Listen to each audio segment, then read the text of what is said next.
ma duumotoɗo e tosoki ɗin fayda koye ɗin o hoɗi oɗo ko fasiki wiyete. Ma sincuɗo piiji ka diina waɗɗo bide aji no noddude e muɗum no farnori no mantori no gomɗini no rewirde ɗum Allah e ko nanditata e ɓeeɗo inna ɓe koho an kohojo amen on tedduɗo amen on ɗum ɗon no aña ko waɗi ma no haɗa ko waɗi ɗum ɗon waɗay ha o ɓeyda townitade yimɓe goo kadi si nani ɗum ɓen ha darale hay kaari en dow no wiya ɓe no teddini ɓe hay kaari en no mawnini ɓe goy ɓe wona seeɗaɓe ɓe wona samakalaɓe ala ko ɓe jokki kon ɓay hay kaari en no teddini ɓe anda do ha ko noon tun woni e wiide hunde kaari ɓeyda e tutugol ɗum e makko tuta kadi e woɓɓe goo nonna ko haani few ko haana teddinede tigi tigi neɗɗo on ko hulowo Allah on. Yimɓe ɓen wona ɓalli ɗin tun ka ɓalli a tawa yimɓe no fota ɓalli kono tawa ka nafoore yimɓe ɓen hino ɓurdi.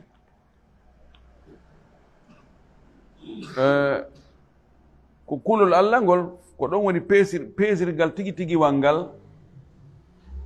ko hollata oɗo no ɓuri oɗo.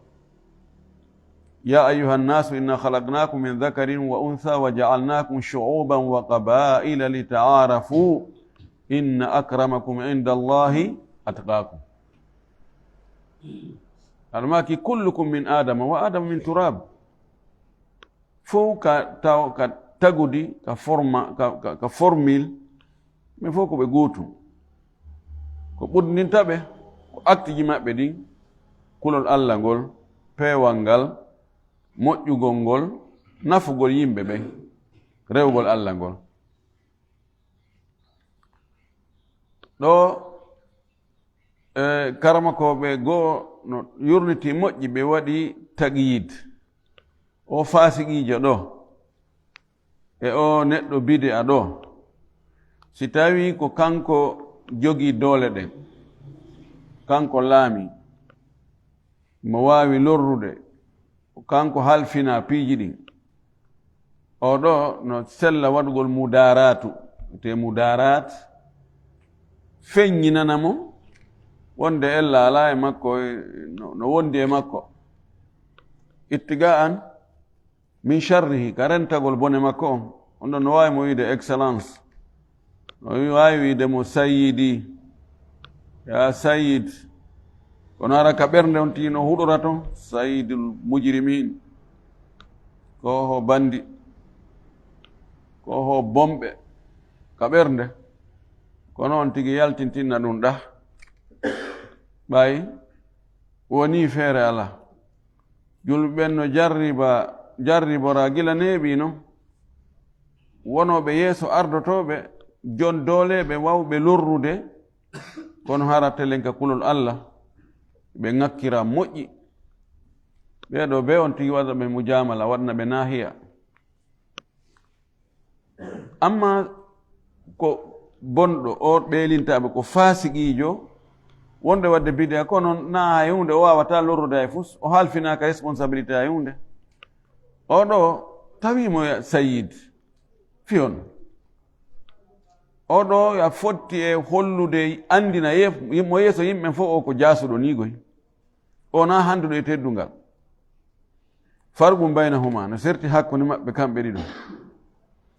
o addi ɗo hadis goto ka dambugal oɗo watti wulure e 795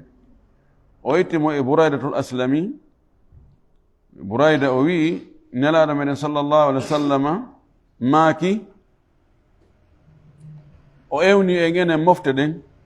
o maaki la taqulu wota on wi'u dey lil munafiki wonande nafiqijo ta on wi'imo sayyidun koho sada yasuudu sayyid sa'id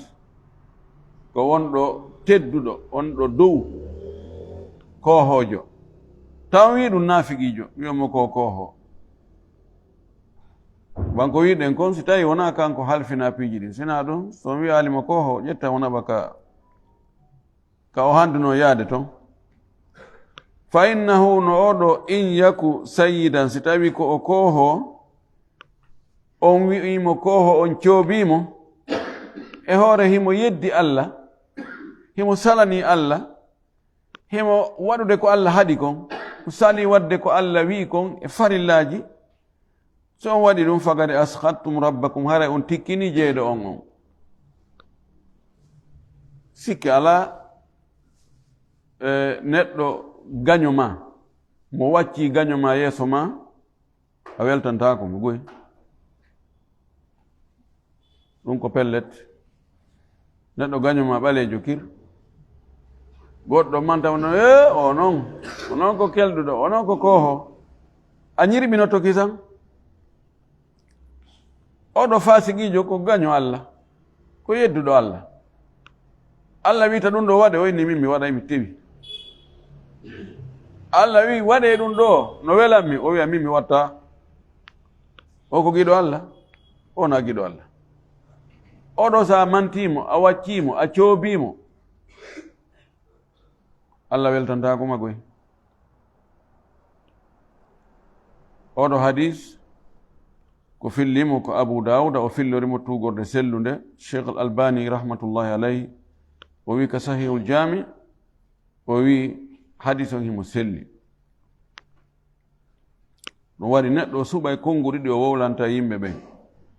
ala hasabul magam no alhaali on ardi noon o addi dambugal ɗimmal ngal ɗo ko ngal watti 321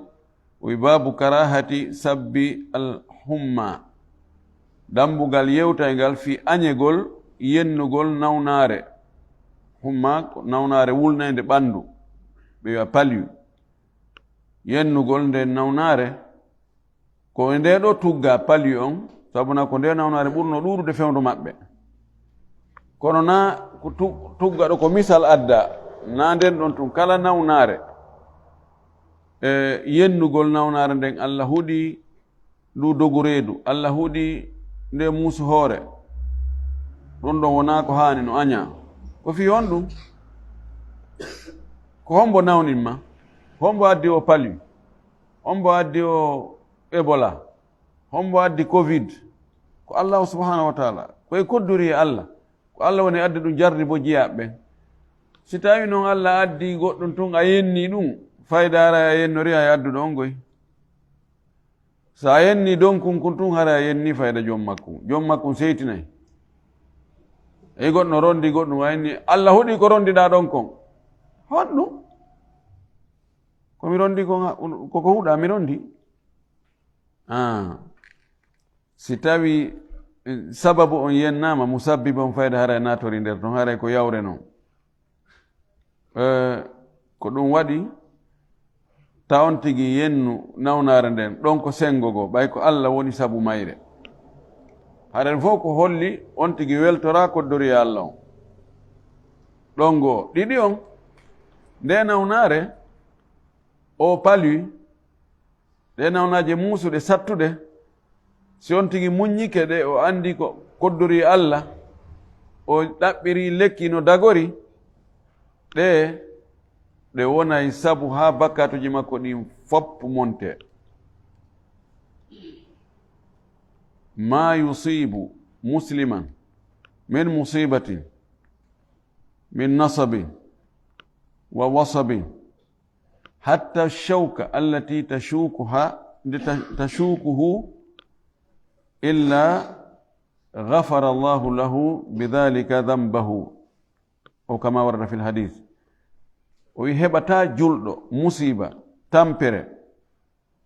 موسيني نوناره hay bullal ko yuwata on tigi hay ko feggoto sina Allah waɗa sabu ɗum ɗon bakkatuji makko monte embere nawnare nden tiiɗiri wo o muññi ko embere ɗum ɗon bakkatuji makko monta dangare taw tigi yennu to yennu nawnare nde sabu naare ko ɓarindagol nawninɗo on ko on tigi kara heɓirta kadi baraji ni montirante bakkatu ko nawnare nde montata kon o addi ɗo o hadis ɗo hadisi goto ka dambugal ko oɗo watti wulure temeɗɗe jeɗɗi e noga e jeego an jabirin o itti e jabir ibn abdillah ibn haram al ansari radiyallahu anhuma anna rasulallahi sallallahu alayhi wa sallam dakhala ala ummi saibi nelaɗo naatino ka o sonnajo ɗo wiyeteɗo ummu saib aw ummul musayyabi man hara ko ummul musayyab imma as-saib aw al-musayyab ko filliɗo on jiɓi ko konngol hongol ko sahabajo on wowluno ko ittuɗo e sahabajo on jiɓi ko konngol hongol sahabajo wowluno o adino ɗiɗino o wi ko ni ma ko ni o sonnajo ɗo nelaɗo ari ka makko fa qala nelaɗo makanimo malaki ya umma saib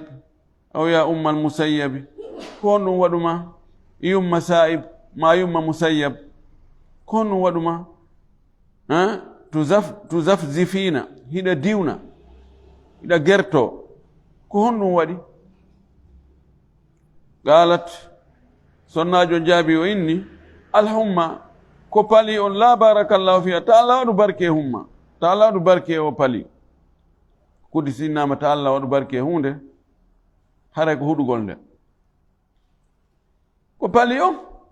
ta Allah waɗu barke o pali Allah huɗi o pali fa qala laɗo maki la tasubbil humma wota yennu dey pali on ta yennu nawna jonte ɗen fa innaha tudhibu khataya bani adam sabu o pali naɓay ittay pottinay bakkatuji ɓiɓɓe adama ɓen mo pali on nangi on kama yudhibu lkiiru khubutha alhadidi wano wiwndu ndun ittirta naɓira ko soɓi kon e jandi ndin ko korni kon e jandi ndin ko noti e jandi tawi jeyaka e mayri woni ko korni woni ko kori woni ko leydi woni ko loope ko baki ɗon wo si tawi a ƴetti ndi jandi bakodirndi e ɗum ko notindi kon a waɗi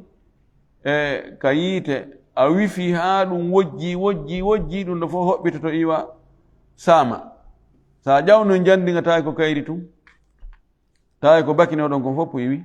fopp saami o wi ko wano noon o nawna jonte o pali ko noon hoɓɓitirta bakkatuji neɗɗo on si pali on nangimo oy ɗum ɗo fodda e hoyre ɗum ɗo ko on ma e wallitade kala ko woni sabu ha bakkatuji ma ɗin iwi tanko ma ɗi potti fes ɗi laaɓuɗa pos e bakkatuji haray ɗum ɗon nafima goy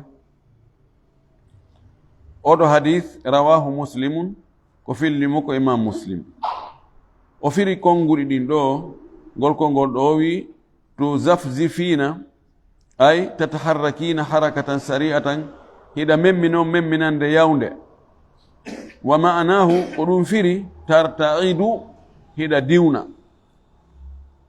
jonno ko honno ɗum tuzafzifina on masirte o wi wa huwa bi dammi ta'i ta wonko ya turmo tuzafzifina bi dammi ta'i wa bizza'i al za on ko ya waɗ mo laawi ɗiɗi zaf za fa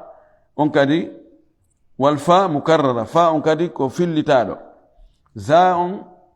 ko fillitaɗo fa on ko fillitaɗo ko woni fa arano on no lombi hakkunde zaji ɗin ɗiɗi to zaf zi fiina o wi wa ruwiya aidan birra'i lmukarrarati walqaafi firama turaqriqina no ardi riwaya go ko turaqriqina e o riwaya ɗo tuzafzifina mana maji on ko gotum dambugal heetungal ɗongal o wi babu ko ngal ɗo watti 323 babu annahyi an sabbi rihi wa bayani ma yuqalu inda hububiha ɗambugal yewtaygal fi haɗugol yennugol hendu e ɓangingol ko honɗum wowlete si hendu ndun wifi si tawi wano nduluru no arde ma hendu wifi moƴƴi wiw moƴƴi ko honɗum wonti hani wiide o yennu hendu ari ndu ñortanima suudu ndu gi keni huɗangi o ari ndu liɓanima ko darnunoɗa a yennay ndu ari ndu ruwini ko lilunoɗa a yennay o naya yennu ko mboye mini ndu ko Allah kañum e nawnarne ko gootum si tawi lanɗo neli goɗɗo e maɗa o yettini tun a yenni nelaɗo on so o yettinoy ɗum e lanɗo on goyo haɓay idan hendu ɗum ko hombo ndu e imminde ko Allah subhanahu wa taala e ndu hendu haysi wonde Allah jarriboray ndu yimɓe ɓen ndu bonna ko ndu no jogii nafoore si wona ndu ngurdagara e Allah sabno ko e ndu Allah waɗi soggugol ɗe duule taw formagol duule ɗen ko e ndu hendu Allah waɗi ko maddu e jadre ko lewru ndun woni e kuran lewru ndun e leydi ndin ɗo ko woni e pooɗodirde kon yaha ara ko ɗum e wadde ngo maayo ngo ɓatto ngo sorto maddu e jadre on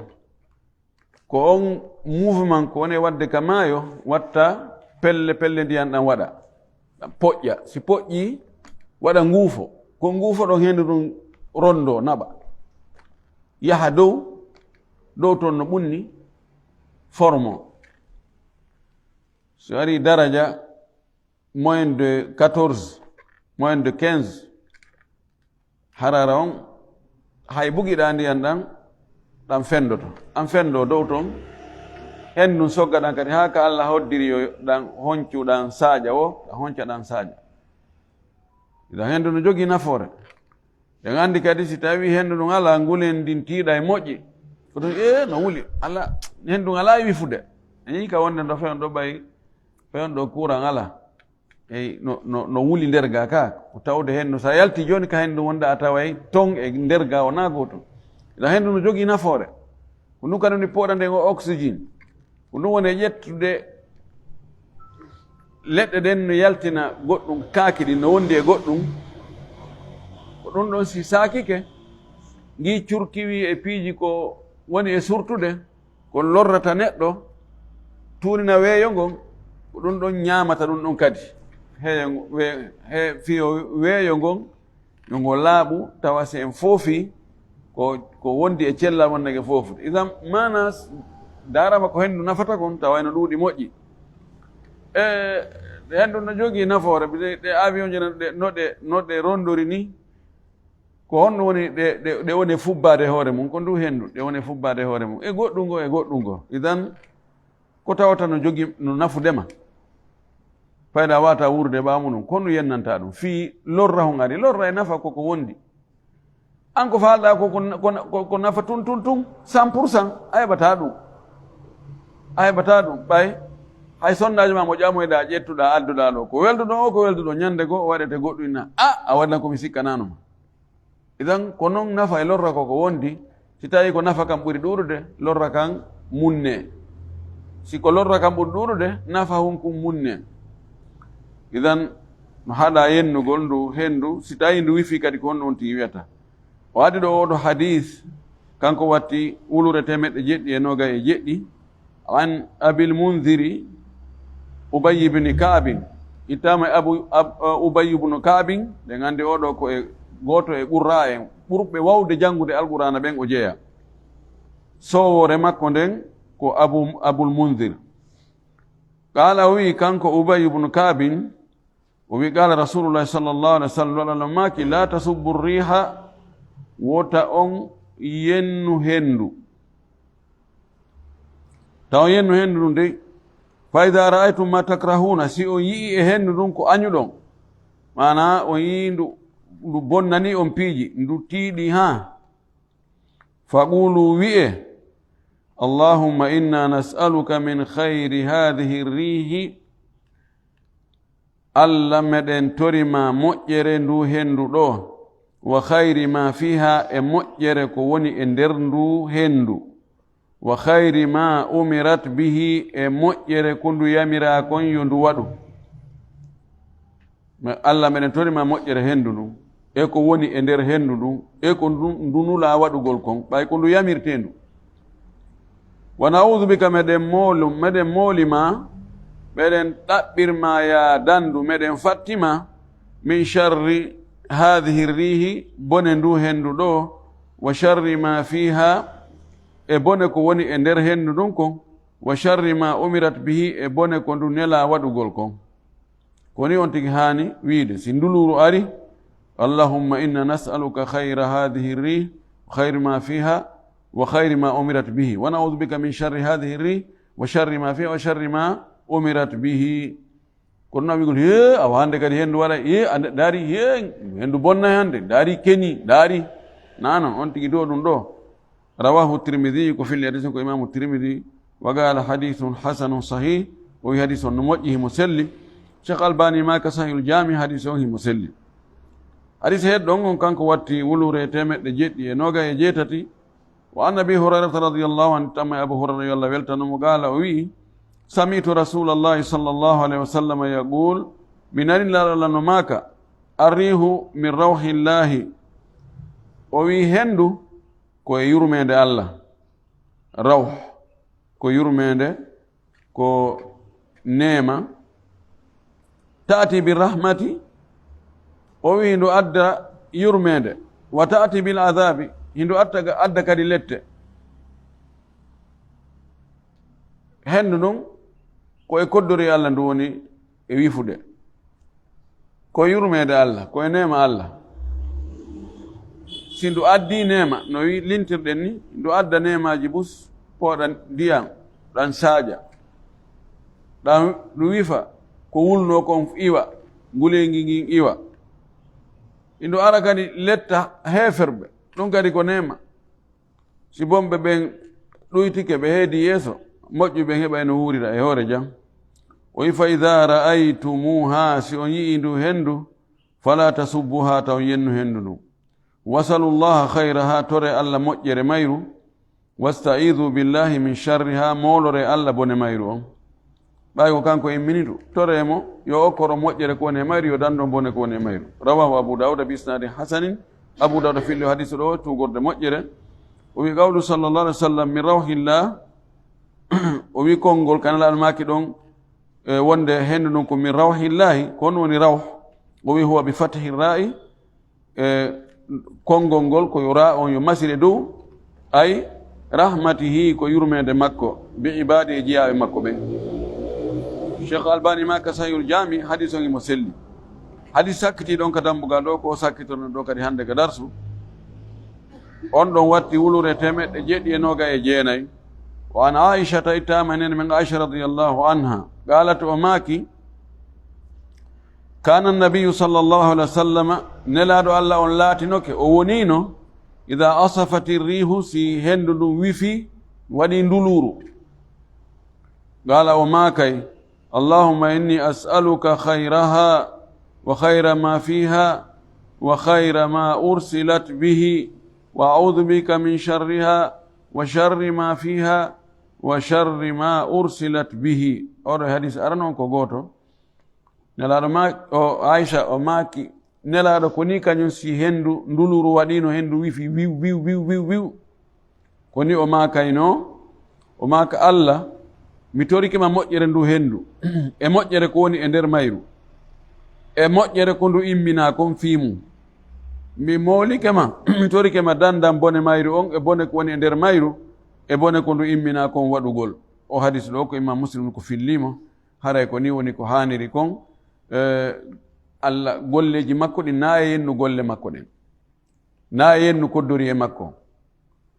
woni noon koddori e on hawrodiri e ko faalaɗa ko neema ko moƴƴere ko teddugal woni hawrodirali e ko faalaɗa kon ko jarrabuye wona ya yennu.